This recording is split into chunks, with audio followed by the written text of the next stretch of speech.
Exercice 13, on a une matrice A carré d'ordre 3. Premièrement, il faut montrer que A au carré égale à l'identité. Donc, je ne veux pas résoudre premièrement, c'est très facile. Vous multipliez la matrice A avec elle-même, vous allez trouver l'identité. Deuxièmement, déduire que A elle est inversible et calculer A moins 1.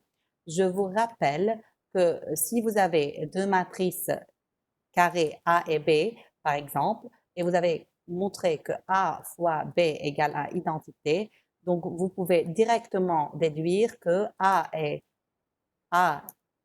elle est inversible et son inverse est B. De la même façon, vous aurez B, elle est inversible et son inverse est A.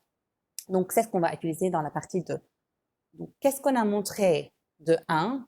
Donc, de 1, on a montré que A au carré égale à l'identité. Cela veut dire que A fois A égale à identité. On applique le rappel, comme si B est A. Donc, directement, vous pouvez déduire A est inversible et son inverse n'est autre que A. Son inverse, il est A.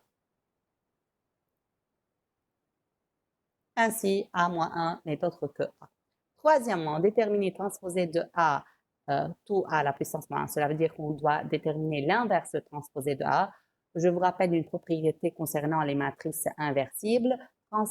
L'inverse transposé de A n'est autre que transposé de l'inverse de A. Donc, on a transposé de A l'inverse de cette matrice-là. J'ai dit ce n'est autre que transposé de A moins 1. Et on a déjà montré que l'inverse de A, ce n'est autre que A. Donc, ce qui nous reste à faire, c'est de calculer le transposé ou de trouver le transposé de A. Je vous rappelle, ça c'est A. C'est quoi le transposé de A? Donc, les lignes deviennent les colonnes, ou bien les colonnes deviennent les lignes, c'est la même chose. Donc, la première ligne devient la première colonne, deuxième ligne, deuxième colonne, et finalement, troisième ligne, troisième colonne. Donc, l'inverse de transposé de A, ce n'est autre que transposé de A, et on a trouvé alors l'inverse de transposé de A.